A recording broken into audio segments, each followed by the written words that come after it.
قرآن اور اللہ تعالیٰ کی جو رہنمائی ہے، لیکن اس کے باوجود بھی اللہ سبحانہ تعالیٰ نے پھر بھی اس پر ہی اکتفا نہیں کیا۔ اللہ تعالیٰ نے صحائف اور پیغمبر اور فرشتوں کے ذریعے سے کتابیں نازل کی۔ اتنا اہتمام، اتنا ہمارے رب، ہمارے پالنے والے، ہمارے خالق، ہمارے مالک حقیقی، ہمارے معبود حقیقی نے ہمارے لیے اتنا اہتمام کیا، وہ اتنا مہربان ہے، وہ تو رحمان الرحیم آقا ہے۔ تو یہ سب کیوں؟ اللہ سبحانہ و تعالیٰ چاہتے ہیں کہ ہمارے گناہ معاف ہو جائیں اور ہم پاکیزگی اختیار کریں، تاکہ ہم جنت الفردوس کے سٹیزن بن سکیں، وہاں کی شہری بن سکیں، وہاں کی شہریت حاصل کر سکیں۔ تو جنت میں یہ تو ہمیں پتہ ہے کہ جنت میں پاکیزگی کے بغیر داخلہ ممکن نہیں ہے۔ وہاں تو داخلے کے لیے پاکیزگی چاہیے۔ تو سب سے پہلے عقیدے کی پاکیزگی، کہ ہمارا ایمان کیا ہے، اس میں کوئی آلودگی تو نہیں ہے۔ تو وہ سارا کچھ ہم کہاں سے پتا کریں گے؟ یہ سب کچھ ہم جب قرآن سے جڑے رہتے ہیں تبھی ہمیں پتا چلتا ہے، کیونکہ قرآن کریم جو ہے وہ کسوٹی ہے، وہ فرقان ہے، وہ ترازو ہے، وہ میزان ہے۔ اسی سے ہمیں پتا، اسی کے آئینے میں ہم دیکھتے ہیں کہ ہم کہاں پہ کھڑے ہیں۔ تو اللہ سبحانہ تعالیٰ نے تو ہمیں یہ دیکھنا ہے کہ ہمارا ایمان کیسا ہے، کس حالت میں ہے، اور کیا ہمارا ایمان پختہ ہو رہا ہے، اس میں امپروومنٹ ہو رہی ہے، پروگریس ہو رہی ہے۔ اور اس کے بعد یہ ہے کہ ہر چیز کو پاک کرنا۔ دیکھیے کہ ہم لوگ جب نماز کے لیے جاتے ہیں تو سب سے پہلے ہمیں یہی اپنے آپ کو پوچھتے ہیں، کیا میرا وضو ہے، کیا میں پاک ہوں؟ اگر کوئی پیریڈ سے تھی، کوئی حیض و نفاس ہے، ان کا وہ ٹائم گزر گیا، تو سب سے پہلے غسل کرتی ہیں، پاک صاف ہوتی ہیں۔ تو جو بھی ہے، مرد عورت جو بھی، جن کو، تو وہ سب سے جسم کی پاکیزگی، تو کپڑوں کی پاکیزگی، جگہ کی پاکیزگی، سب چیزوں کا ہمیں خیال کرنا پڑتا ہے۔ تو پاکیزگی کتنی امپورٹنٹ ہے۔ تو پھر اسی طرح سب سے پہلے تو ایمان کی پاکیزگی، کہ ہمارا عقیدہ کہیں کوئی خراب تو نہیں ہو رہا ہے، کوئی شرک کی آمیزش تو نہیں ہو رہی ہے، کوئی بدعات، اور بدعات جو ہے وہ پہلی سیڑھی ہے جو پھر لے جاتی ہے شرک کی طرف۔ اللہ سبحانہ تعالیٰ سے گڑ گڑا کے دعا کہ اللہ سبحانہ تعالیٰ ہمیں بدعات اور شرک سے محفوظ رکھے، اور ہم دوسروں کو بھی، اپنے بہنوں کو، پوری انسانیت کو اس چیز سے اللہ تعالیٰ ہمیں ایسا سکھا دے، اللہ تعالیٰ ہماری ایسی رہنمائی فرمائے کہ ہم دوسروں کے لیے باعث سے رہنمائی بن سکے۔ سب توفیق اور سب تو اللہ کی طرف سے ہے۔ تو اگر اللہ تعالیٰ نے ہمیں ذریعہ بنا دیا تو یہ ہمارے لیے کتنی بڑی بات ہو جائے گی، ہماری نجات کا ذریعہ ہو جائے گی۔ تو پھر کیا بات پتہ چلی کہ ایمان اور اخلاق کی پاکیزگی، ہم نے دیکھا کہ ایمان کی پاکیزگی، خود اس کی تطہیر، پھر اس کے بعد جسم کی پاکیزگی، لباس کی پاکیزگی، جگہ کی پاکیزگی، اور پھر ہمارے اخلاق کی پاکیزگی، ہمارے دل اور قلب پاک صاف رہیں۔ ہمارے قلب اور دل کب ناپاک ہو جاتے ہیں، آلودہ ہو جاتے ہیں، جب ہمارے اندر یہ سوء اخلاق، یعنی برے اخلاق آ جاتے ہیں، کچھ برے خیالات آنا شروع ہوتے ہیں، اور ہم سمجھتے ہیں کہ یہ ہمارے اندر، یہ مطلب میری ہی سوچ ہے، اور ہم سوچتے ہیں، ہم اس پہ بلکہ اس کو بعض دفعہ بڑھاوا دیتے ہیں۔ ہم جب بھی نیگیٹو خیال آئے، جب بھی یعنی نیگیٹو یعنی منفی خیالات آئے، اس طرح کی کوئی بھی بری بات ذہن میں آئے، کسی کے بارے میں کوئی حسد کی، جلن کی، غیبت کی، مذاق اڑانے کی، تو فوراً چونک جائیں۔ مسلم جو ہوتا ہے، وہ مومن جو ہوتا ہے، وہ چونک جاتا ہے، پھر فوراً اعوذ باللہ من الشیطان الرجیم، فاستعیذ باللہ، کہ اللہ تعالیٰ کی پناہ میں آ جائیں کہ یہ تو شیطان کا بہکاوا چل رہا ہے میرے ساتھ، اس کو وہ وساوس ڈال رہا ہے، اس نے اللہ سبحانہ تعالیٰ سے وعدہ کیا ہے کہ وہ انسان کو دائیں بائیں سے ہر طرف سے بہکائے گا۔ تو ہم اس وقت فوراً چونک جائیں اور اعوذ باللہ من الشیطان الرجیم پڑھیں، اللہ کا ذکر شروع کر دیں، اور اللہ کا شکر ادا کریں کہ ہم چونک گئے۔ تو ہمیں اپنے اخلاق کو پاکیزہ بنانا ہے، کہ اپنے دل کو ہر طرح کی آلودگی سے پاک رکھنا ہے، اور کسی کے دل میں ہمیشہ ہر ایک کے لیے اچھا سوچنا ہے، سب کی بہتری کے لیے سوچنا ہے۔ تو بس ہم لوگوں کو بس یہی یاد رکھنا ہے، مجھے یہی یاد رکھنا ہے کہ مجھے ہر طرح سے اپنے آپ کو پاکیزہ بنانا ہے، دین نے ہماری رہنمائی کی ہے کہ ہم کس طرح سے اپنے کپڑے پاک صاف رکھیں، نماز سے پہلے کیا ضروری ہے، وضو کیسے کرنا ہے، غسل کی حاجت ہے تو کیسے کرنا ہے۔ دین نے ہمیں کہیں پر بھی بے بس نہیں چھوڑا ہے، بہت ہی اعلیٰ طریقے سے بڑے اہتمام سے ہمیں سب کچھ سکھا دیا گیا ہے الحمدللہ۔ اور ہم قرآن سے بس جڑے رہیں کیونکہ یہ بہت ضروری ہے۔ اور اللہ سبحانہ تعالیٰ نے ہمیں رمضان کا مبارک مہینہ دیا ہے، تو اللہ تعالیٰ ہمیں اس سے فائدہ اٹھانے والا بنائے۔ اور اس میں ایک چیز آپ نے دیکھا ہوگا کہ احتساب کا ورڈ آیا ہے بار بار۔ احتساب اس چیز کا نام ہے کہ آدمی اپنے تمام نیک اعمال پر صرف اللہ تعالیٰ ہی سے اجر کا امیدوار ہو، اور اپنے آپ کو مخلص کر لے، خالص کر لے، اس کی ہر کام جو ہے اس کی اللہ تعالیٰ کو راضی کرنا ہے، بس مجھے تو اپنے رب کو راضی کرنا ہے، بس یہ بات ہمیں ہمارے پیش نظر رہنا چاہیے کہ اللہ کی رضا جوئی، اللہ تعالیٰ ہم سے راضی ہو جائیں، یہ اخلاص ہے۔ تو یہ اس سے بھی ہماری تطہیر ہوتی ہے، کیونکہ اگر دل میں یہ خیال آ گیا کہ کوئی فلاں جو ہے فلاں جگہ میری تعریف ہو جائے گی یا یہ ہو جائے گا، کسی بھی طرح کا اگر یہ اللہ کے سوا کسی چیز کا خیال آ گیا کہ مجھے یہ فائدے ملیں گے یا فلاں خوش ہو جائے گا یا فلاں جگہ میری تعریف یا شہرت ہو جائے گی، تو بس پھر اللہ کے لیے اخلاص نہیں رہا۔ بس جو بھی کرنا ہے، ہم قرآن پڑھیں، قرآن کا درس اٹینڈ کرتے ہیں یا قرآن پڑھتے ہیں یا پڑھاتے ہیں یا سکھاتے ہیں، سیکھتے ہیں، سب میں بس اللہ کی پیش نظر، بس اللہ ہم سے راضی ہو جائے، پھر وہاں تو سب کچھ ملے گا جو جو چاہیں گے۔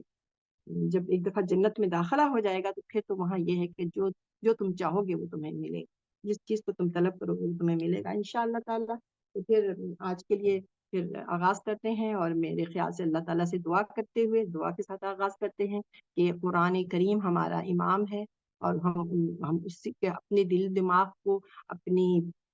جتنی بھی ہماری برادری کی جو ہم نے کچھ ایسی چیزیں ہوتی ہیں جو برادری میں ایک رسم و رواج کی طرح سے رائج ہوتی ہیں، اور ہم اس کو دین سمجھ لیتے ہیں۔ ہمارے سب کانٹینٹ میں یہ بڑا مسئلہ ہے کہ کچھ چیزیں جو رسم ریچولز ہوتی ہیں، رسم رسومات، کچھ بدعات بھی ہوتی ہیں، کچھ بدعات نہیں بھی، تو اس کو بدعات نہ بھی صحیح لیکن وہ اس کو دین سمجھ لیا جاتا ہے جو دین نہیں ہے۔ تو اس کا بس کتنا آسان طریقہ ہے کہ قرآن کریم جو اللہ سبحانہ تعالیٰ کی کتاب ہے، جو ہمارے لیے ہے، اس سے ہم کیوں دور رہیں، بس اس سے ہمیں ہر وقت اس سے چمٹے رہنا ہے۔ تو اللہ سبحانہ تعالیٰ ہم سب کی مدد فرمائے، ہم سب بے انتہا کمزور اور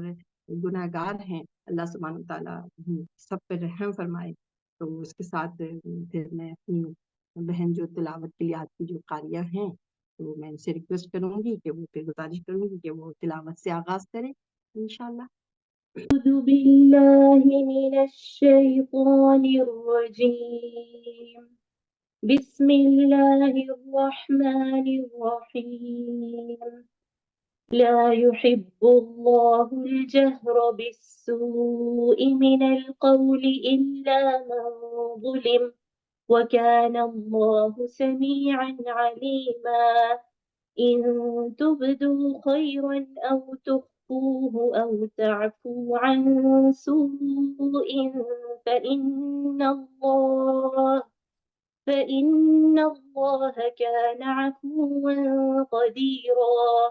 إن الذين يكفرون بالله ورسله ويريدون أن يفرقوا بين الله ورسله ويقولون نؤمن ببعض ونكفر ببعض ويريدون أن يتخذوا بين ذلك سبيلا. أولئك هم الكافرون حقا، وأعتدنا للكافرين عذابا مهينا. والذين آمنوا بالله ورسله ولم يفرقوا بين أحد منهم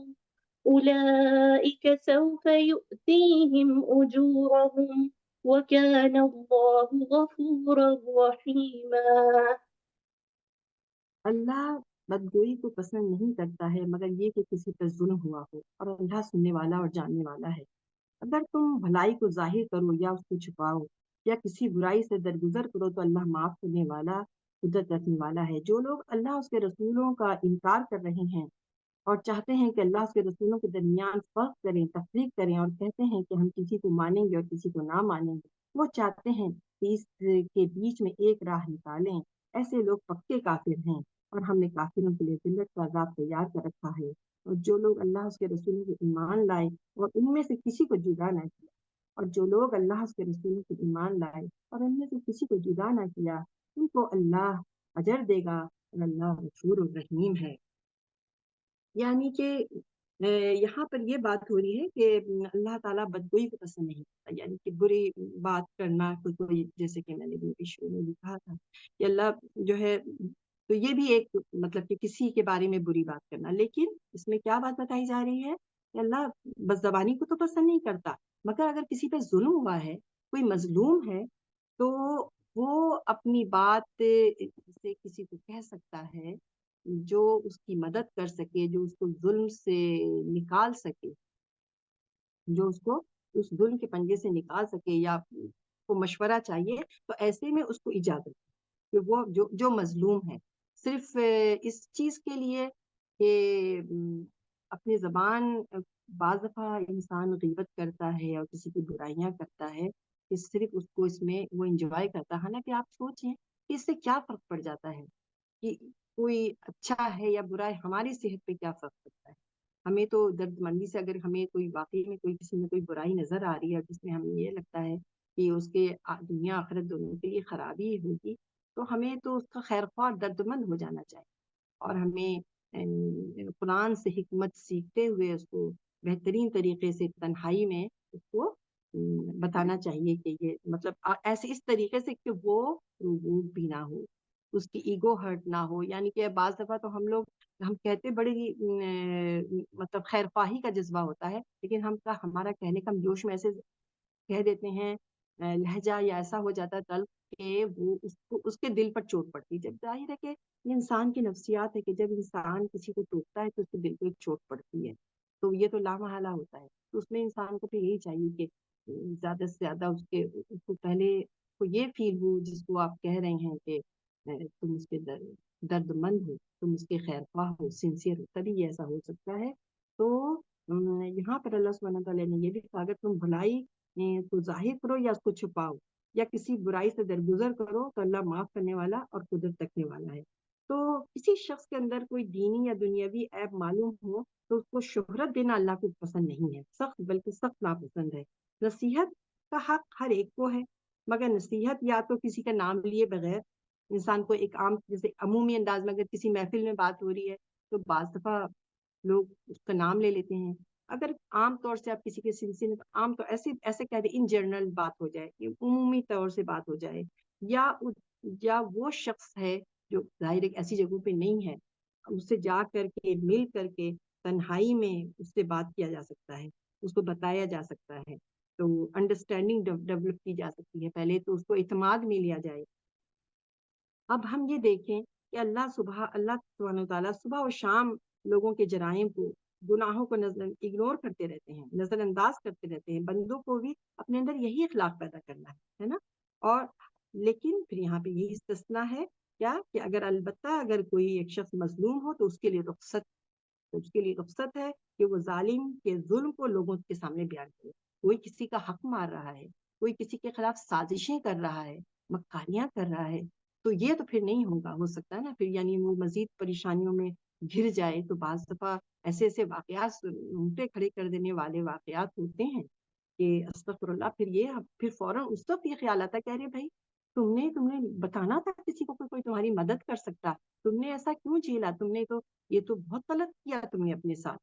تو یہ مطلب اسلام ہمیں یہ نہیں کہتا کہ آپ بالکل اپنے آپ کو سرنڈر کر دو، اور کوئی آپ کو تکلیف پہ تکلیف دے رہا ہے اور آپ اپنے آپ کو ایسا ہاتھ پاؤں باندھ کے ڈال دو کہ وہ آپ کو اور تکلیف پہنچاتا رہے، آپ کے خلاف اور سازشیں اور مکاریاں کرتا رہے، تو یہ تو اسلام یہ اس کا بھی روادار نہیں ہے۔ وہ دوسری طریقے سے ہے کہ کوئی انسان جو ہے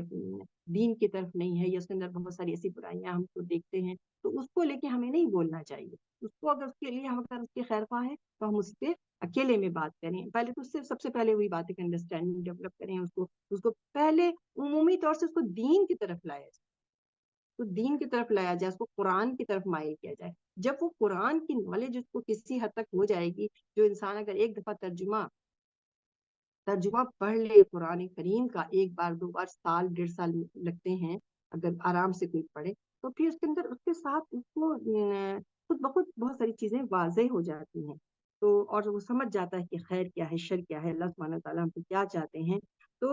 تو مظلوم کو کے لیے تو رخصت ہے کہ وہ ظالم کے ظلم کو لوگوں کے سامنے بیان کرے، یہی چیز ہے آیت میں، یہی بات بتائی گئی ہے۔ اللہ کو بدگوئی اللہ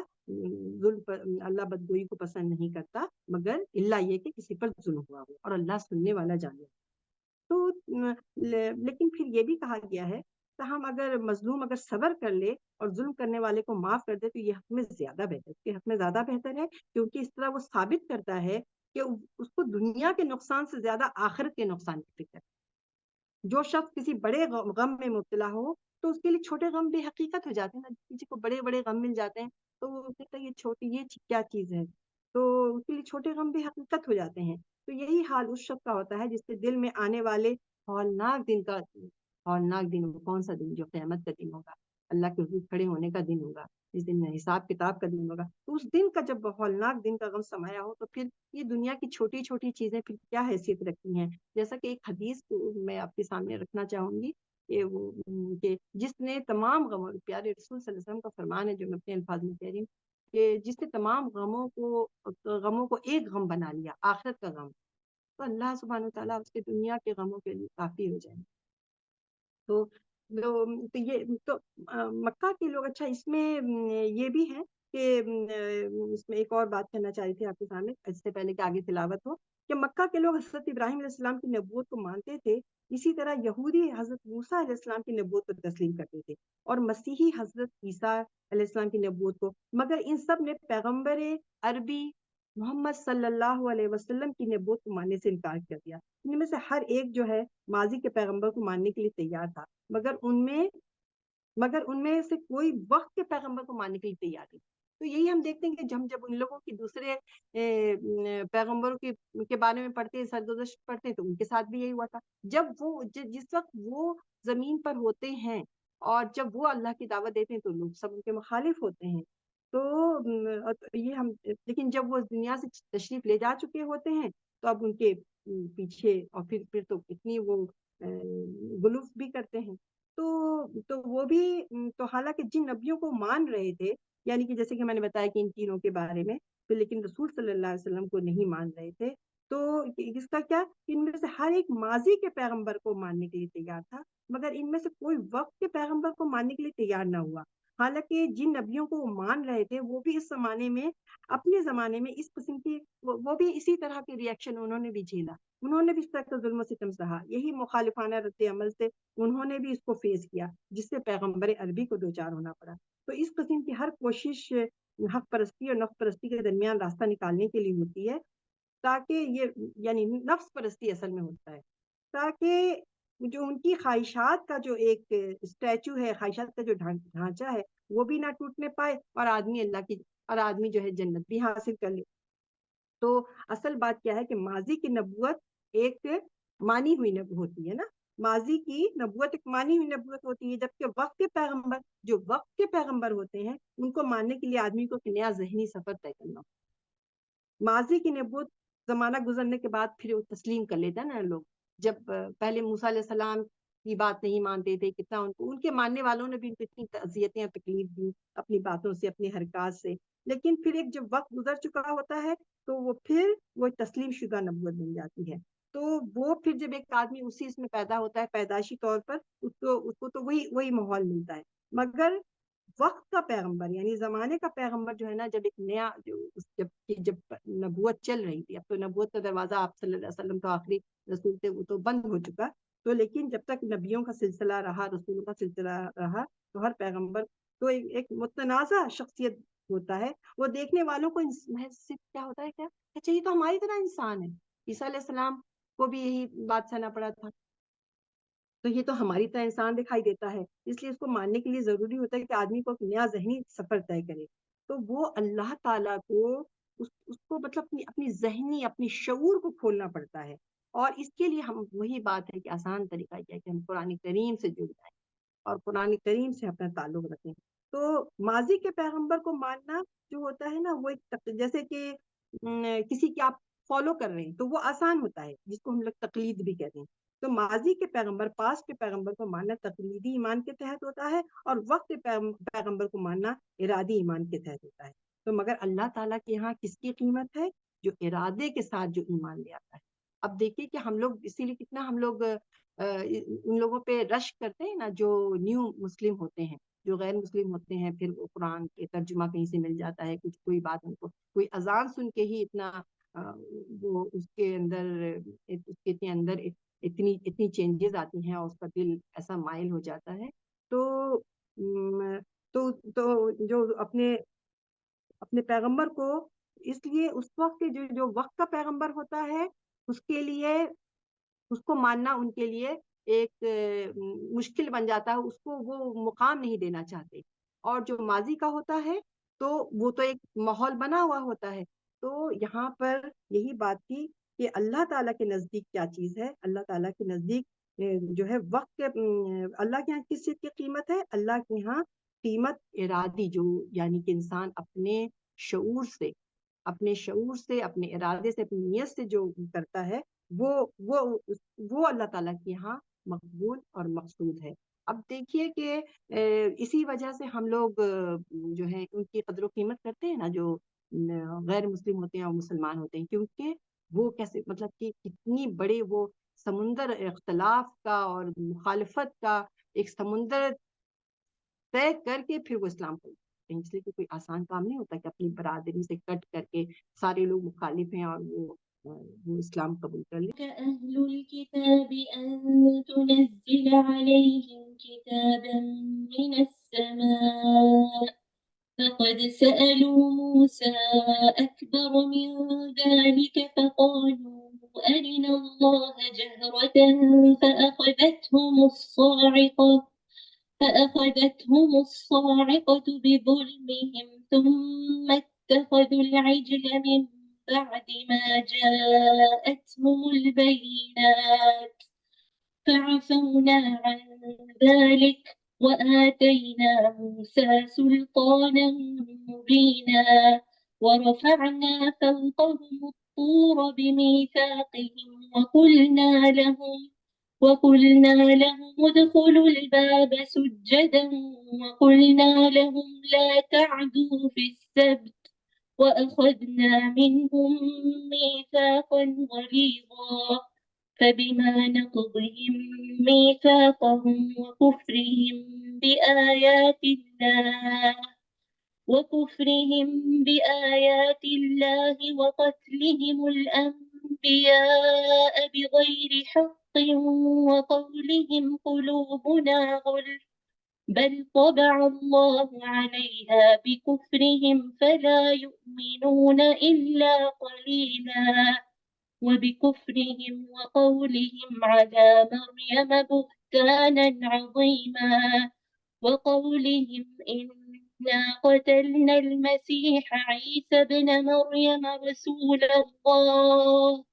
وما قتلوه وما صلبوه ولكن شبه لهم وإن الذين اختلفوا فيه لفي شك منه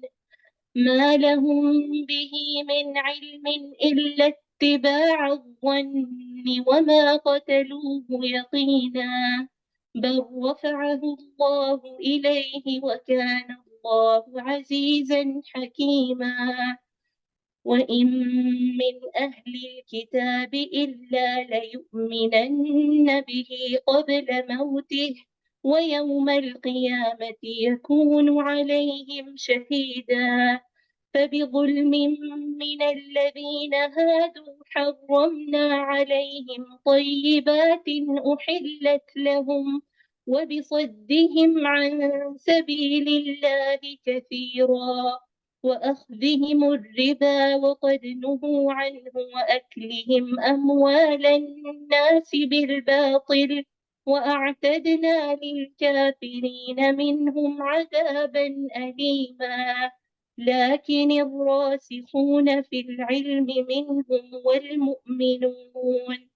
والمؤمنون يؤمنون بما أنزل إليك وما أنزل من قبلك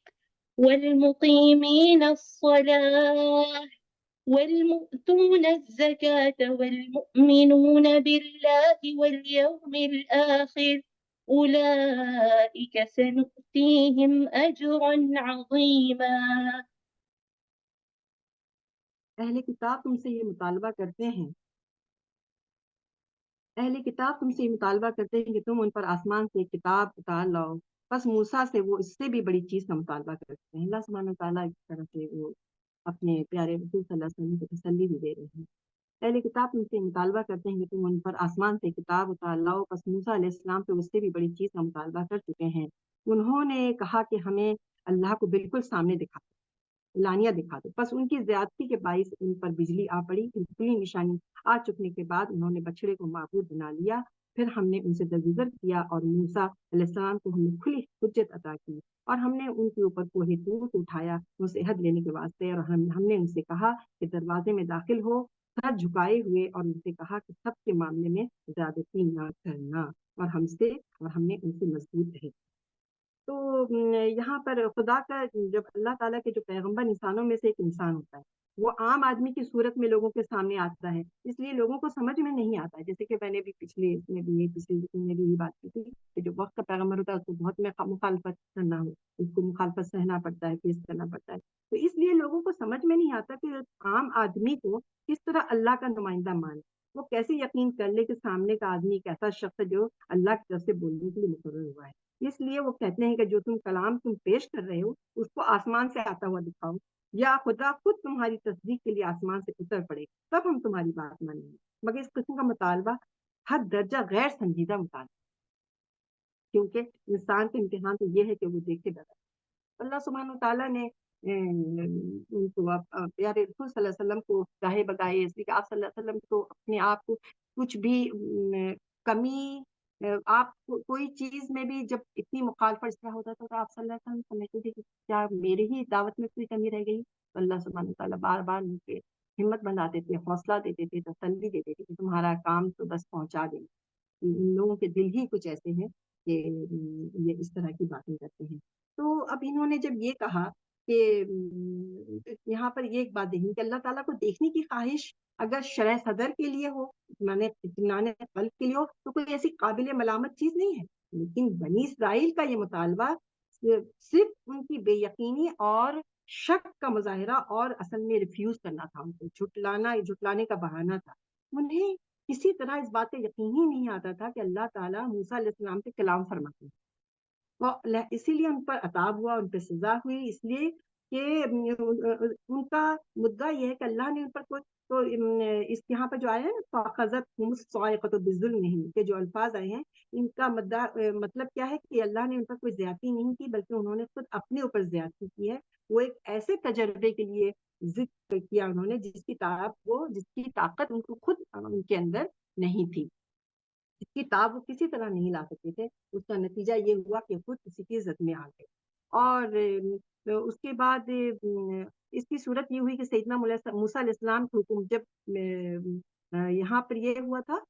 ترجمہ میں نے میرے خیال سے بہت ہی کم پڑا ہے، تو اس میں جب یہ انہوں نے کہا تھا کہ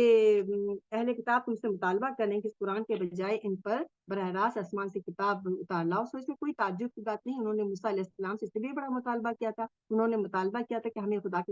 خدا کو سامنے دکھاؤ، تو ان کی اس سرکشی کے باعث ان کو کڑک میں آ گیا، تو یہ ان کی ضد تھی، تو پھر اس کی پاداش میں آ گئے، پھر انہوں نے بچڑے کو معبود بنا لیا۔ اس کے بعد ان کے پاس کھلی کھلی نشانیاں آ چکی تھیں، اس پر بھی ہم نے ان سے درگزر کیا، اور اللہ تعالیٰ نے اپنے احسانات بتا رہے ہیں تو ان سے درگزر کیا، اور موسیٰ علیہ السلام کو ان پر صریح غلبہ عطا فرما دیا تھا۔ ہم نے طور کو ان پر اٹھا لیا تھا، اور ان سے عہد کے ساتھ ان کو حکم دیا تھا کہ شہر کے دروازے میں سر جھکائے ہوئے داخل ہوں، اور ان سے کہا تھا کہ سب کے معاملے میں نافرمانی نہ کرنا۔ ان سب چیزوں پر ہم نے ان سے پختہ عہد لیا تھا، پھر ان کے اپنے عہد توڑ دینے کی وجہ سے ہم نے ان پر لعنت کر دی، اس وجہ سے کہ انہوں نے اللہ کی آیتوں کو نہیں مانا، اور ان کے نبیوں کو ناحق قتل کر دینے کی وجہ سے، اور اس وجہ سے کہ انہوں نے کہا ہمارے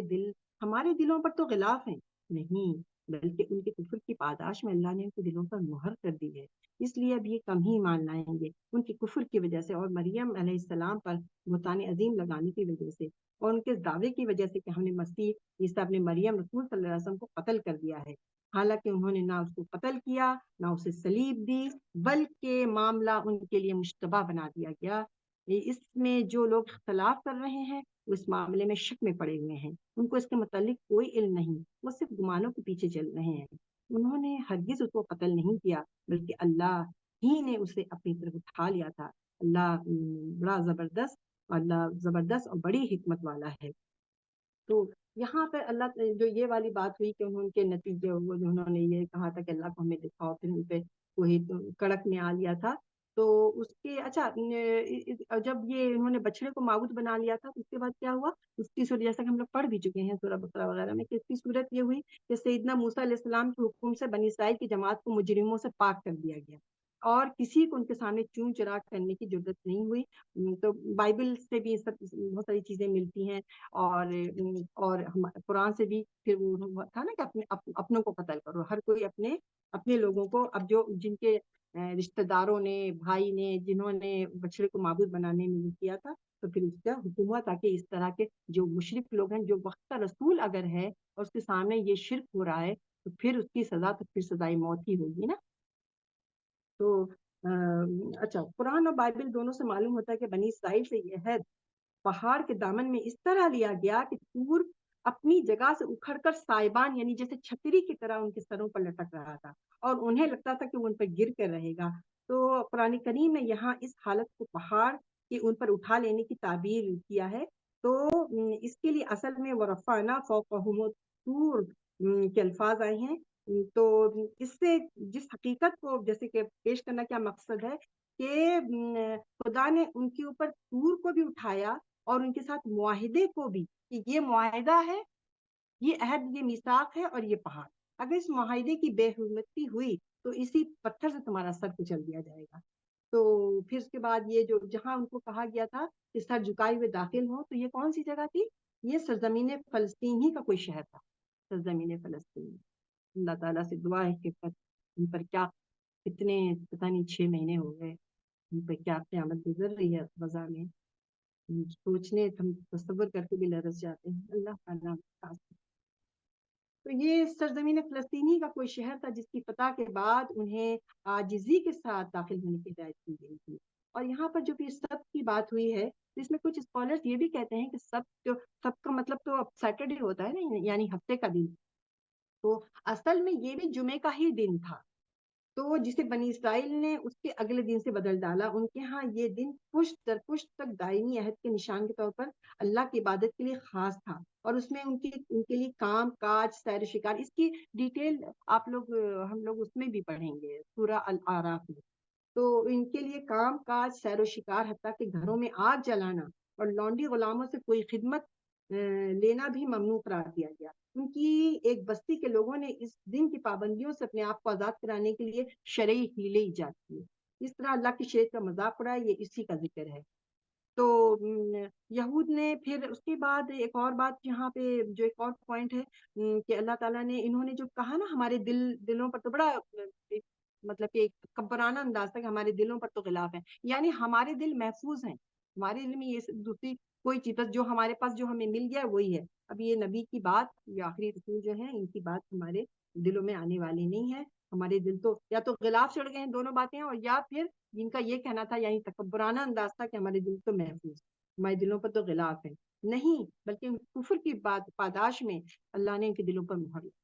جب انسان طویل عرصے تک گناہ کرتا رہتا ہے تو پھر اس کا دل جو ہے وہ پھر سیاہ ہو جاتا ہے، اس کی پھر وہ مسخ ہو جاتا ہے۔ جو اللہ تعالیٰ نے اس کے اندر قلب سلیم رکھا ہوتا ہے ہر انسان کے اندر، تو اس کو ٹوکتا رہتا ہے، لیکن ایک ٹائم آتا ہے کہ وہ پھر وہ اس کا ضمیر مردہ ہو چکا ہوتا ہے یا وہ ختم ہو چکا ہوتا ہے، اس کے اندر طاقت ختم ہو چکی ہوتی ہے۔ اللہ تعالیٰ نے تو ہر انسان کے اندر، جس کو ہم لوگ اردو میں ضمیر کہتے ہیں، کہ اندر انسان ایک ہوتا ہے جو اس کو رہنمائی کرتا ہے، اگر وہ اس پر چل پڑتا ہے سیدھے راستے پر، تو پھر اللہ سبحانہ تعالیٰ فرشتوں کو وہ کر دیتے ہیں کہ تم اس کی مدد کرو اپنے راستے پہ چلائیں،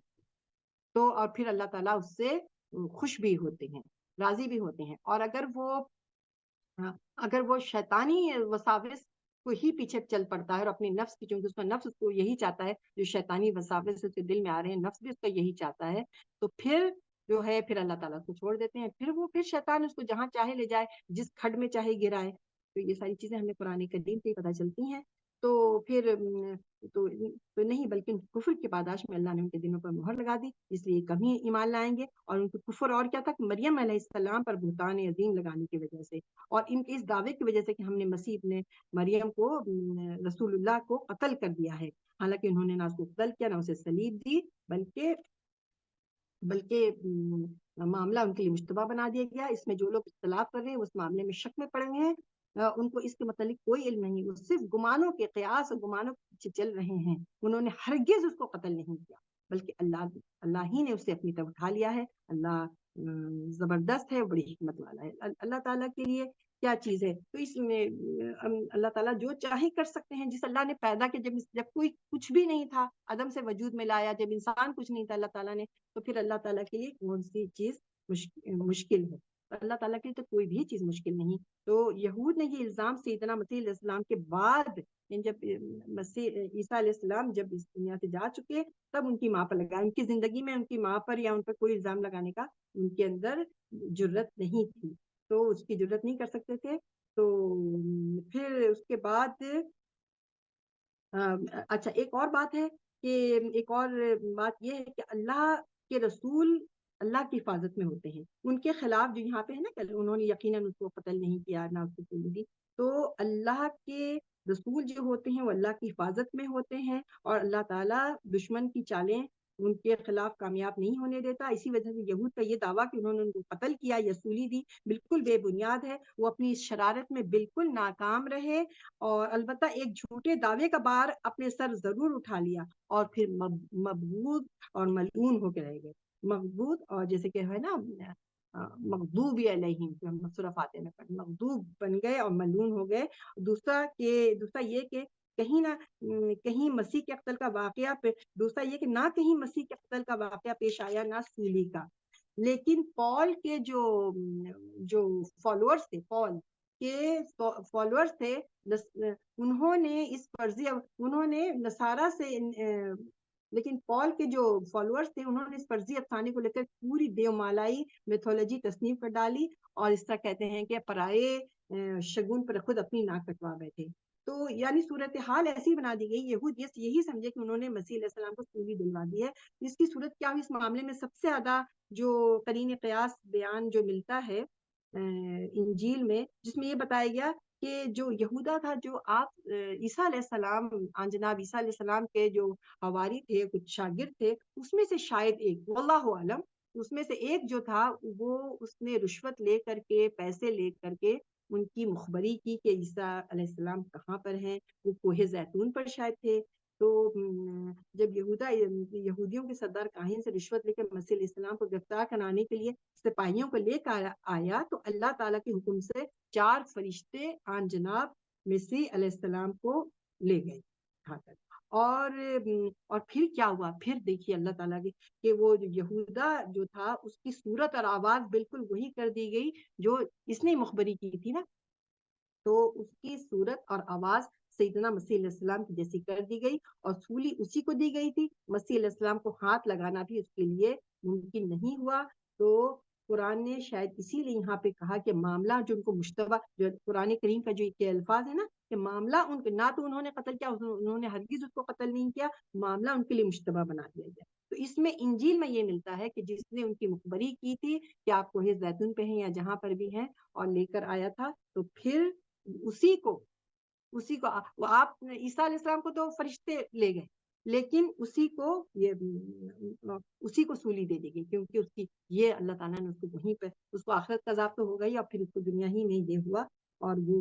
چیختا ہی رہا کہ میں وہ نہیں ہوں. اور اس کی آواز بھی اور اس کی شکل بھی عیسیٰ علیہ السلام جیسی کر دی گئی. تو یہ ان کے جرائم، اس لیے آپ قرآن کے سوا یہ براہ راست آسمان سے اتری کسی کتاب کا مطالبہ کریں. پھر وہی جو بات پہلے ہوئی تھی کہ تو ان کی پرواہ نہ کرو اے پیغمبر، ان اہل کتاب میں سے ہر ایک موت سے پہلے لازماً اسی قرآن پر یقین کر لے گا اور قیامت کے دن ان پر گواہی دے گا. پھر ان یہودیوں کے ظلم کی وجہ سے ہم نے ایسی پاکیزہ چیزیں بھی ان پر حرام کر دی تھیں جو ان کے لیے حلال تھیں، اس وجہ سے کہ اللہ تعالیٰ اللہ کی راہ سے بہت روکتے رہے، اس وجہ سے کہ سود لیتے رہے، حالانکہ انہیں اس سے روکا گیا تھا، اور اس وجہ سے کہ لوگوں کا مال باطل طریقوں سے کھاتے رہے، اور یہ انہی کے منکرین ہیں جس کے لیے ہم نے دردناک عذاب تیار کر رکھا ہے۔ تو اچھا، یہ جو بات ہے نا کہ اکرمہ جو حضرت ابن عباس عبداللہ بن عباس کے بہت لائق فائق شاگرد تھے، وہ کہتے انہوں نے اس کا جو ترجمہ کیا ہے، اکرمہ کہتے ہیں کہ کوئی یہودی یا عیسائی نہیں مرے گا یہاں تک کہ وہ جو ہے نا کہ کوئی وہ نہیں مرے گا مگر وہ اس پر ایمان لے آئے گا۔ تو وہ کہتے ہیں کہ کوئی یہودی یا عیسائی نہیں مرے گا یہاں تک کہ محمد صلی اللہ علیہ وسلم پر ایمان لے آئے۔ لا یموت نصرانی ولا یہودی حتی یؤمن محمد صلی اللہ علیہ وسلم۔ یہودی و نصارہ کے پاس آسمانی علم تھا، ایسے لوگ یہ سمجھنے میں غلطی نہیں کر سکتے تھے کہ پیغمبر عربی کی دعوت خالص اللہ کی دعوت ہے، مگر پیغمبر عربی کو ماننا اور ان کے مشن میں اپنا مال، اپنی زندگی لگانا ان کو اپنی دنیاوی مصلحتوں کے خلاف نظر آتا تھا۔ اس بنا پر انہوں نے آپ کا ساتھ دینے سے انکار کر دیا، مگر موت جب آدمی کے سامنے آتی ہے تو اس قسم کی تمام مصلحتیں باطل ہوتی ہوئی نظر آتی ہیں، تو اس وقت آدمی کے ذہن کے تمام مصنوعی پردے جو ہے وہ ہٹ جاتے ہیں۔ تو اچھا، یہاں پہ اور جو کچھ اور مفسرین ہیں وہ یہ کہتے ہیں، جو یہ کہا گیا ہے کہ ان میں سے کوئی بھی اپنے مطلب جو بھی اپنی موت سے پہلے ان پر ایمان لے آئے گا، تو یعنی وہ کہتے ہیں کہ اس کا مرجع جو ہے، پہلی ضمیر کا مرجع جو ہے مطلب جو کدھر لوٹتا ہے، قرآن مجید کی طرف ہے، اور دوسری کا رسول صلی اللہ علیہ وسلم کا ہے، یعنی کہ جو بھی ہے ان میں سے وہ ایمان اپنی مرنے سے پہلے وہ ایمان لے آئے گا، یعنی اس کو اپنے مرنے سے پہلے اس کو پتہ چل جائے گا اور وہ اس پر ایمان لے آئے گا، کہ یہ مطلب نہیں مسلمان ہو جائے گا، مطلب یہ اس کو پتہ چل جائے گا اور وہ سمجھ جائے گا اچھی طرح سے، لیکن پھر بھی وہ اس پر، یعنی کہ یہ جو بات ہے کہ ان اہل کتاب میں سے ہر ایک اپنی موت سے پہلے وَإِن مِّنْ أَهْلِ الْكِتَابِ إِلَّا لَيُؤْمِنَنَّ بِهِ قَبْلَ مَوْتِهِ وَيَوْمَ الْقِيَامَةِ يَكُونُ عَلَيْهِمْ شَهِيدًا۔ یہ جو آیت کا پہلا ٹکڑا ہے، تو اس میں کیا ہے کہ ان اہل کتاب میں سے ہر ایک اپنی موت سے پہلے لازماً اس قرآن پر یقین کر لیں، لیکن اس کے باوجود بھی ایمان نہیں لائیں گے، یعنی کہ کتنی ہی لوگ ہم لوگ یہود کے بارے میں پڑھتے ہیں نا، یہود سردار کے بارے میں، خود صفیہ رضی اللہ تعالیٰ عنہا جو امہات المومنین میں سے تھی، اپنے والد اور چچا کا بتاتی ہیں کہ وہ سب پہچان گئے تھے رسول صلی اللہ علیہ وسلم کو، لیکن انہوں نے کہا آپس میں جو بات کر رہے تھے، جو تفہیم القرآن میں بھی مودودی صاحب اس میں بھی نقل ہے وہ بات چیت ان کی، کہ ہاں تو کہتے اب کیا ارادہ، کہتے جب تک دم دم ہے مخالفت کریں گے۔ تو یہاں پر تو اس کا اچھا، تو یہ جو کہہ رہے ہیں کہ مطلب قرآن مجید ہے، اور دوسرا جو ضمیر ہے وہ آپ صلی اللہ علیہ وسلم کا ہے، مطلب یہ کہ آج یہ اہل کتاب قرآن اور نبی کی صداقت تسلیم کرنے کے لیے شرط ٹھہراتے ہیں کہ وہ آسمان سے کتاب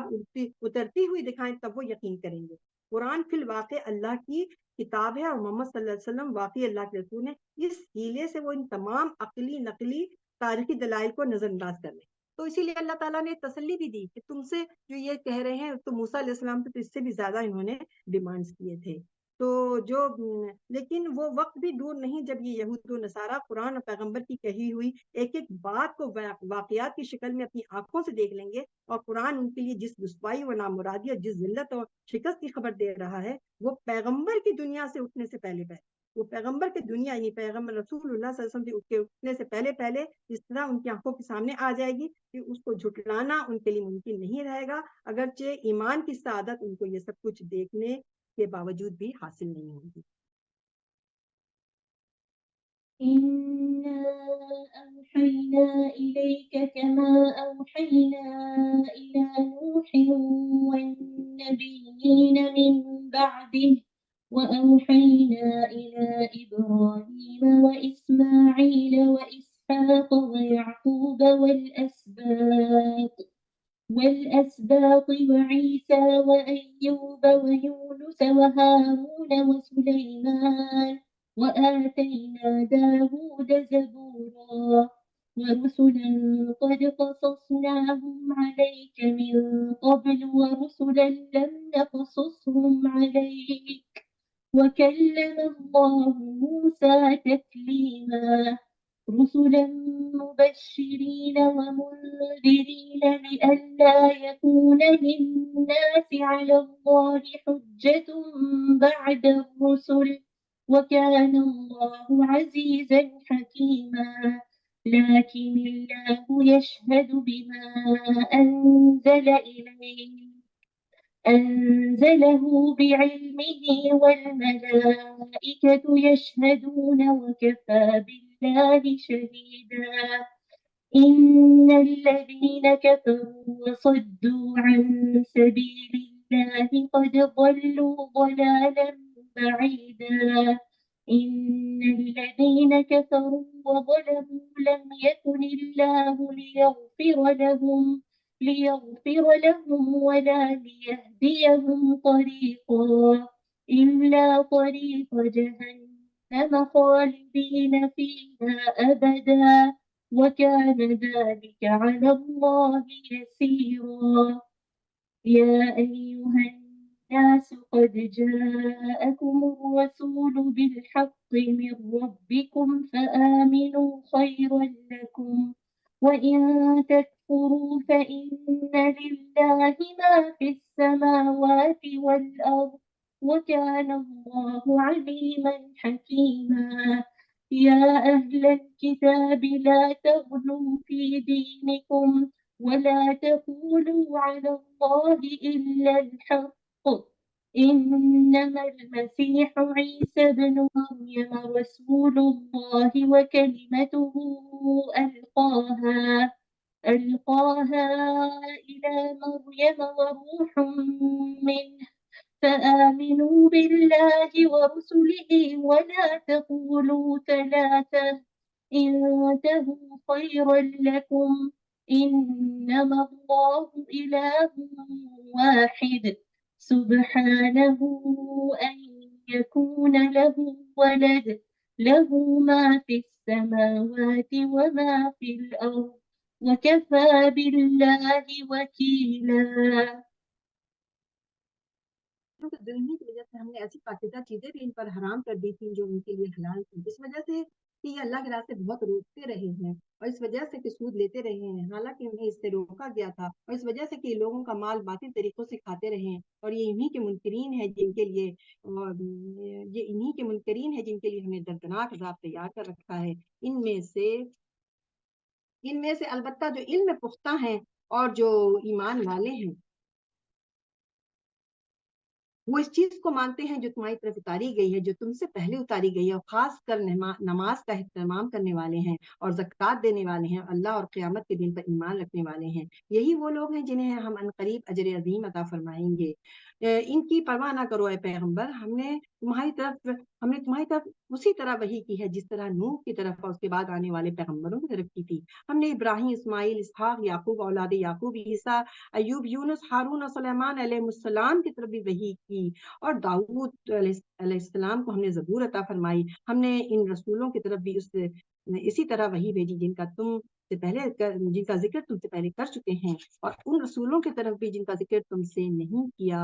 اور موسیٰ سے تو اللہ نے کلام کیا تھا جس طرح کلام کیا جاتا ہے۔ یہ رسول جو بشارت دینے والے اور خبردار کرنے والے بنا کر بھیجے گئے ہیں تاکہ لوگوں کے لیے ان رسولوں کے بعد اللہ کے سامنے کوئی عذر پیش کرنے کے لیے باقی نہ رہے۔ اللہ زبردست ہے، وہ بڑی حکمت والا ہے۔ یہ جھٹلاتے ہیں تو جھٹلائیں، مگر اللہ گواہی دیتا ہے کہ اس نے جو کچھ تمہاری طرف نازل کیا ہے اس کو اپنے علم کے ساتھ نازل کیا ہے، اور اس کے فرشتے بھی گواہی دیتے ہیں، اور گواہی کے لیے تو اللہ ہی کافی ہے۔ جن لوگوں نے ماننے سے انکار کیا ہے اور اللہ کی راہ سے روکا ہے وہ بڑی دور کی گمراہی میں جا پڑے ہیں۔ جن لوگوں نے ماننے سے انکار کر دیا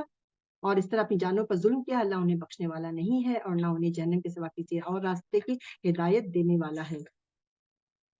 یہ اس میں ہمیشہ ہمیشہ رہیں گے اور اللہ کے لیے بہت آسان ہے۔ لوگوں، تمہارے پاس یہ رسول تمہارے پروردگار کی طرف سے حق لے کر آ گیا ہے، سو اس پر ایمان لاؤ، اسی میں تمہاری بہتری ہے، اور اگر انکار پر جمے رہو گے تو یاد رکھو اللہ کا کچھ نہیں بگاڑو گے، اس لیے کہ زمین اور آسمانوں میں جو کچھ ہے سب اللہ ہی کا ہے، وہ ہر ایک کو اس کے اعمال کی جزا دے گا مگر اسی وقت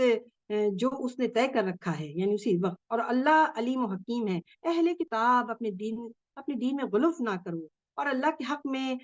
حق کے سوا کوئی بات نہ کہوں۔ حقیقت یہ ہے کہ مسیح عیسیٰ ابن مریم اللہ کا ایک رسول اور اس کا ایک قول ہی تھا جو اس نے مریم کی طرف القاء فرمایا تھا، اور اس کی جانب سے ایک روح تھا جو اللہ نے اس میں پھونک دی تھی۔ تو اللہ اس کے رسولوں پر ایمان لاؤ اور اللہ کو تین نہ بناؤ، باز آ جاؤ، یہی تمہارے حق میں بہتر ہے۔ اللہ ہی تنہا معبود ہے، اللہ ہی تنہا معبود ہے، وہ اس سے پاک ہے کہ اس کی اولاد ہو۔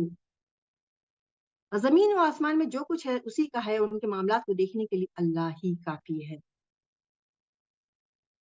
تو یہاں پر اب ہم تھوڑا سا اس کو یہ دیکھ لیتے ہیں کہ ہم نے یہ بھی دیکھا کہ اللہ جو ان کے کچھ چیزیں پاکیزہ چیزیں تھیں جو ان پر حرام ہو گئی تھی، کچھ چیزیں تو ان لوگوں نے خود بھی مین میخ کر کے اپنے اوپر حرام کی تھیں، جو یہاں پر ہے نا کہ ان یہودیوں کے ظلم کی وجہ سے تو خود ہی کچھ چیزیں مین میخ کر کے انہوں نے اپنے اوپر حرام کر لی تھیں۔ کچھ یعقوب علیہ السلام کو شاید فطری طور پر طبعی طور پر کچھ چیزیں نہیں پسند تھیں، یا یہ بھی آتا ہے کہ کئی باتیں آتی ہیں ان کے بارے میں، یا ان کو کوئی مرض لاحق ہو گیا تھا، تو یا تو انہوں نے نظر مانی تھی یا کوئی ان کو مرض لاحق تھا جس کی وجہ سے کچھ چیزوں کو وہ نہیں کھاتے تھے۔ تو پھر ان لوگوں نے بھی اس کو آگے بڑھ کے وہی کر لیا، حالانکہ ایک اگر شخص ایک انسان اگر اپنے لیے کرتا ہے کوئی چیز کو طبعی طور سے ناپسند ہے یا اس کے لیے نہیں ہے، تو پھر لیکن ان لوگوں نے پھر ان کے لیے مطلب کہ بات اصل میں یہ ہے کہ ان کی جو ضد تھی، ان کی جو گستاخیاں تھیں، ان کی جو ہٹ دھرمی تھی، ان کا جو تکبر تھا، اس کی وجہ سے اللہ تعالیٰ نے بھی ان پر وہ یعنی کہ توق پہ توق زنجیریں چڑھتی چلی گئیں ان پر، تاکہ یہ اس کی پابندیاں مزید سے مزید چڑھتی گئیں۔ آپ آسان سی مثال آپ سورہ بقرہ میں جو گائے کے ذبح کرنے کا واقعہ ہے اس سے بس آپ ریکلیکٹ کر لیں، اس کو آپ یاد کر لیں۔ یہ گائے کے واقعے میں ان کو ایک سیدھی سمپل سی گائے ذبح کرنے کا حکم ہوا تھا، بس اور کچھ نہیں کہا گیا تھا، لیکن انہوں نے اتنی مین میخ کی اس میں کہ وہ گائے ایک تو وہی اس کے دل میں اس طرح کی گائے کے لیے ان کے دل میں پوجنے کا ایک وہ تھا موجود، اور عقیدت تھی ایک، اور دوسری یہ کہ اس گائے کو حاصل کرنا بہت مشکل تھا، تو انہوں نے خود اپنے اوپر اتنی کر لی پابندیاں، اپنے اوپر خود ہی عائد کروا لی، تو یہ اس کی طرف اشارہ ہے۔ تو اور اس کے بعد یہاں اچھا اس میں علم پختہ والے جو ہیں، البتہ جو علم پختہ ہیں جو ایمان لانے والے، اس سے مراد یہود کے وہ علماء ہیں جو دین کے علم میں پکے تھے، دین کے علم میں راسخ العقیدہ تھے، عمل میں پختہ تھے، اخلاق و کردار میں ہر پہلو سے وہ سیدھے راستے پہ تھے، یہ ان کا ذکر ہے۔ جو البتہ جو علم میں پختہ ہے نا، قرآن کی آیات جو ہے، البتہ جو علم میں پختہ ہیں جو ایمان لانے والے ہیں اس چیز کو مانتے ہیں جو تمہاری طرف بتائی گئی۔ تو یعنی وہ عام لوگ جو علماء تو نہیں مگر اپنی سلامتی جو طبیعت میں جو سلامتی جو اللہ تعالیٰ قلب سلیم دیتا ہے، اور اپنی پاکیزہ سیرت اور پاکیزہ کردار کے باعث اپنے علم کی حد تک تورات کی ہدایت پر قائم، اور اس لحاظ سے گویا سچے اہل ایمان ہے۔ تو اہل کتاب کے اس گروہ کا ذکر اس سے پہلے آل عمران میں بھی گزر چکا ہے، آیت 113 میں شاید۔ تو اس کے بعد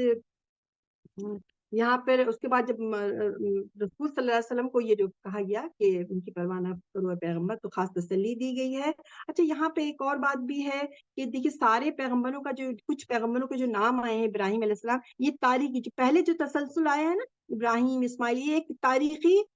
حیثیت سے ان کے نام آئے ہیں، یعنی پہلے ظاہر ہے باپ ہیں ابراہیم، والد ہیں، اس کے بعد ان کے بڑے بیٹے اسماعیل، پھر اسحاق چھوٹے تو ان کا نام بعد میں آیا، پھر یعقوب ان کے بیٹے، پھر اولاد یعقوب، پھر عیسیٰ، ایوب، یونس، ہارون، سلیمان، تو اس طرح سے آیا ہے۔ اور داؤد کو ہم نے اچھا داؤد کو آخر میں آیا ہے کیوں کہ زبور جو ہے نا، وہ ایک زبور جو کتاب دی گئی تھی داؤد علیہ السلام کو، تو اس میں بڑی زبردست مناجات تھی، سمجھے ایک تو اس میں دعائیں تھیں جو وہ پڑھتے بھی تھے نا، آپ کو ہم سب کو پتا ہے کہ وہ اتنی ان کی خوبصورت آواز تھی کہ پہاڑ وغیرہ سب ان کی ہم نوائی کرتے تھے، پہاڑ پر جب وہ یہ زبور پڑھ کی تلاوت کرتے تھے تو پہاڑ اور پرند جو ہیں ان کے ساتھ ہم نوائی کرتے تھے، اور اتنا خوبصورت ماحول بن جاتا تھا۔ تو جیسے کہ ہمارے پیارے رسول صلی اللہ علیہ وسلم نے بھی اتنی خوبصورت دعائیں سکھائی ہیں، اس میں سے وہ دعا ہے نا، اللہم انی عبدک وابن عبدک وابن امتک ناصیتی بیدک ماض فی حکمک عدل فی قضاؤک اسألک بکل اسم ولک سمیت به نفسک وانزلتہ فی کتابک۔ تو یہ دعا ہے کہ اللہ میں تیرا بندہ ہوں، میں تیری بندی کا بیٹا ہوں، اللہ میں تیرے بندے کا بیٹا ہوں، تیری بندی کا یعنی تیرے غلام اور تیری کنیز کا بیٹا ہوں. اگر عورت ہے تو اپنی مطلب وہ یہ کہتی ہے. اور اس کے بعد میری پیشانی جو ہے، میرے پیشانی کے بال آپ کی مٹھی میں، یعنی میری قسمت آپ کے ہاتھ میں ہے سب کچھ. اور اس کے آخر میں جو آیت اس کا دعا کا ہے کہ اللہ قرآن عظیم کو میرے دل کی بہار، آپ کو آپ کے تمام ناموں کا واسطہ دیتا ہوں کہ اس قرآن عظیم کو درخواست کرتا ہوں کہ قرآن عظیم کو میرے دل کی بہار اور میرے غموں کو لے جانے والا بنا دیجیے. تو یہ بہت ہی خوبصورت یہ دعا بھی ہے. اس کو بہت سارے مفسرین کہتے ہیں کہ قرآن میں کوئی بات نہ سمجھ میں آئے تو بھی آپ یہ پڑھتے رہنا چاہیے. اور آپ صلی اللہ علیہ وسلم سے ایک بہت خوبصورت حدیث یہ بھی ملتی ہے، عبداللہ بن مسعود روایت کرتے ہیں کہ آپ صلی اللہ علیہ وسلم نے جب یہ بتایا کہ جو کوئی اپنے رنج و غم میں اس دعا کو پڑھے گا، اللہم انی عبدک وابن عبدک وابن امتک، یہ والی دعا جو کوئی اپنے رنج و غم میں پڑھے گا تو اللہ تعالیٰ اس کے رنج و غم کو خوشی اور مسرت میں تبدیل کر دے. اتنی اچھی خوشخبری ہے. تو پھر صحابہ کرام رضی اللہ عنہم اجمعین نے کہا کہ یا رسول اللہ کہ ہم اس کو یاد نہ کر لیں، اس کو سیکھ نہ لیں. آپ صلی اللہ علیہ وسلم نے کہا بالکل. تو یہاں پہ زبور کو کیونکہ آخر میں بتایا زبور کو مطلب ایک خاص مطلب اس کو خاصیت ہوئی، ایک مخصوص یعنی کہ اس کو زیادہ اہمیت دے کر کے اللہ تعالیٰ نے بتایا کہ داؤد کو ہم نے زبور عطا فرمائی تھی. تو اچھا، اب اس کے بعد آگے موسیٰ سے تو اللہ تعالیٰ نے کلام کیا جس طرح کلام کیا جاتا ہے، جو رسول بشارت دینے والے ہیں. تو اس میں موسیٰ علیہ السلام کا خاص امتیاز کیا تھا کہ اس سے معلوم ہوتا ہے کہ ان سے خطاب و کلام کی شان اس سے مختلف تھی، ڈفرینٹ تھی جو دوسرے انبیاء کے ساتھ تھی. تو لیکن یہ خطاب و کلام بھی مطلب اس حجاب اور اوٹ پردے کی اوٹ میں ہی ہوتا تھا. اللہ تعالیٰ انسان میں چاہے وہ پیغمبر انبیاء ہی کیوں نہ ہو، وہ انسان اس کو برداشت نہیں کر سکتا. وہ بھی سورہ اعراف میں ہی، ہاں سورہ اعراف میں بھی ہے نا کہ موسیٰ علیہ السلام نے جب کہا تھا ایک دفعہ تو پھر غش کھا کر اللہ سبحانہ تعالیٰ نے کہا کہ تم پہاڑ کی طرف دیکھو، اگر وہ پہاڑ ہی وہ جو ہے ریزہ ریزہ ہو گیا اور موسیٰ علیہ السلام غش کھا کے گر پڑے تھے. تو انسان کا یہ اس دنیا میں رہتے ہوئے انسان کو اللہ تعالیٰ نے جس طرح سے بنایا ہے کہ وہ ایسا ہو ہی نہیں سکتا کہ وہ اس کے اندر یہ سکت اور تاب نہیں ہے کہ وہ اللہ تعالیٰ کی تجلی کا عکس بھی برداشت کر سکتے. تو انشاءاللہ تعالیٰ جو لوگ جنتی ہوں گے ان کو انشاءاللہ وہ اللہ تعالیٰ ضرور انشاءاللہ ہم سب دیکھیں. اللہ تعالیٰ سے یہی دعا ہے کہ سب سے بڑی نعمت ہوگی کہ ہم اللہ سبحانہ تعالیٰ کو دیکھ سکیں گے انشاءاللہ تعالیٰ. وہاں اللہ تعالیٰ ہمیں ایسا بنائیں گے، ہمیں ایسا جسم دیں گے جو برداشت بھی کر سکے انشاءاللہ تعالیٰ. بس ہمیں اللہ تعالیٰ ایک دفعہ اپنی اللہ کی رضا حاصل ہو جائے. تو پھر آگے یہ ہے کہ یہ جھٹلاتے ہیں تو جھٹلائیں، مگر اللہ گواہی دیتا ہے کہ اس نے جو کچھ تمہاری طرف نازل کیا ہے اس کو اپنے علم کے ساتھ نازل کیا ہے. تو یعنی اور اس کے فرشتے بھی گواہی دیتے ہیں اور گواہی کی تو اللہ ہی کافی ہے. یعنی اس بات کی گواہی کے لیے کہ یہ اللہ کی طرف سے ہے، اس نے ان کو اپنے علم کے ساتھ اتارا ہے، لہذا ہر لحاظ سے یہ خالص ہے اور اس میں کوئی آمدش نہیں ہے. اس میں نفس اور شیطان کی کسی وسوسے کا کوئی دخل نہیں. اس لیے یہ بھی الزام لگاتے تھے نا کبھی رسول صلی اللہ علیہ وسلم کو دیکھیں آپ کس طرح سے جھٹلاتے تھے، کبھی جھوٹا کہتے. جو پیارے رسول اپنی بعثت سے پہلے صادق اور امین کے نام سے مشہور تھے، ان کو کبھی کہتے تھے کہ یہ جھوٹے ہیں، تو کاہن ہیں، تو جادوگر ہیں، اور استغفر اللہ مجنون ہیں، اس طرح کی باتیں کرتے تھے. تو قرآن نے یہ بات نبی صلی اللہ علیہ وسلم کی تسلی کے لیے فرمائی، لیکن یہ وہی کے صداقت کے لیے، وہی کی سچائی کے لیے بھی ایک دلیل ہے. تو جیسا کہ مفسرین لکھتے ہیں کہ وہی کی صداقت کی جو دلیل بیان ہوئی ہے تو یہ اسی کی طرح ایک تاریخی شہادت بھی ہے. یعنی انبیاء کی تاریخ اور ان کی وہی کی کسوٹی پر جانچ کر قرآن اور پیغمبر کا درجہ متعین کیا گیا ہے. اب یہ دوسری دلیل بھی بیان ہوئی ہے. تو یہاں پر یہ کیا بات کہہ رہے ہیں کہ گواہی تو اللہ کے لیے کافی، جب اللہ گواہی دے دے گا تو پھر اور کیا چیز چاہیے. تو جن لوگوں نے ماننے سے انکار کیا ہے اور اللہ کی راہ سے روکا ہے وہ بڑی دور کی گمراہی میں جا پڑے ہیں. تو یہاں پر لوگوں تمہارے پاس یہ رسول تمہارے پروردگار کی طرف سے حق لے کر آ گیا ہے. تو آیت میں خطاب اگرچہ عام ہے لیکن آگے کے مضمون سے یہ واضح ہوتا ہے کہ یہ اہل کتاب اور خاص طور سے نصارہ کی طرف ہے یہ اشارہ جو ہے. اور اس کے بعد یہاں پر جو بات ہوئی ہے کہ ایک رسول تھا مسیح عیسیٰ ابن مریم، اللہ کا ایک رسول اور ایک قول ہی تھا جو مریم کی طرف القاء فرما دیا گیا تھا. تو یعنی کہ خدا کا کلمہ کن اور اس کی طرف سے ایک روح تھی عیسیٰ علیہ السلام، جو اسی طرح پھونکی گئی جس طرح آدم و حوا میں پھونکی گئی تھی. اس کی بنا پر انہیں خدائی کا درجہ آخر کیسے دیا جا سکتا ہے؟ تو اور یہاں پہ آگے جو بات ہوئی ہے کہ تم باز آ جاؤ کہ اللہ اس کے رسولوں پہ ایمان لاؤ اور اللہ کو تین نہ بناؤ. تو اس سے کیا تثلیث کا جو عقیدہ آپ نے جو سنا ہوگا نا، اس سے مراد نصارہ کا عقیدہ تثلیث ہے. یہ پول کی مطلب اختراع، مطلب کہ بس جھوٹی باتیں اختراعات میں سے ہے. اور اس کی روح سے، پول کی روح سے کیا ہے؟ باپ، بیٹا اور روح القدس. باپ، بیٹا، روح القدس کس کو؟ جبرائیل علیہ السلام کو. تینوں الوہیت میں، الہی ہونے میں، استغفر اللہ نعوذ باللہ، یہ تینوں الوہیت میں شریک ہیں. تو اور مطلب لیکن وہ اس طرح سے بات کو گھما پھرا کے کرتے ہیں کہ توحید پر ایمان کا دعویٰ بھی ان کا برقرار ہے. وہ آج بھی کہتے ہیں کہ ہم لوگ تو بت پرست نہیں ہیں، ہم لوگ تو مشرک نہیں کرتے ہیں، مشرکین میں سے نہیں ہیں، لیکن ان کے افعال تو مشرکانہ ہیں. تو بہرحال وہ چونکہ اب بات کو اس طرح کرتے ہیں کہ ان کی کہ توحید کا دعویٰ بھی برقرار رہے، تو اسی لیے اللہ تعالیٰ نے ان کو کبھی مشرکین کہہ کے نہیں پکارا، اہل کتاب پہ پکارا ہے. تو پھر یعنی جب خلق کے تمام معاملات کو دیکھنے کے لیے اللہ ہی کافی ہے، تو کسی کو خدائی میں شریک کرنے کی گنجائش کہاں سے پیدا ہوگی جب اللہ تعالیٰ کافی ہے؟ جب جو کچھ آسمانوں میں ہے اور جو کچھ زمین میں ہے سب اللہ کے لیے ہے، تو پھر اللہ تعالیٰ کسی کو اپنا شریک بنائے گا کیوں؟ اللہ تعالیٰ کسی کو بیٹا بنانے کی یہ محتاجی، بیٹا اور اولاد اور بیوی اور شوہر، یہ تو جس دنیا کی محتاجی. اللہ تعالیٰ تو ان سب چیزوں سے پاک ہیں. جبھی تو ہم پڑھتے ہیں تسبیحات میں سبحان اللہ، اللہ تعالیٰ ہر چیز سے، ان سب تمام عیب سے منزہ ہے، پاک ہے. یہی تو چیز ہے سبحان اللہ. ہم یہ اللہ تعالیٰ کی پاکیزگی بیان کرتے ہیں. تو یہاں پہ وہ بات ختم ہو جی. کفا باللہ وکیلا، اور ان معاملات کو دیکھنے کے لیے اللہ ہی کافی ہے. تو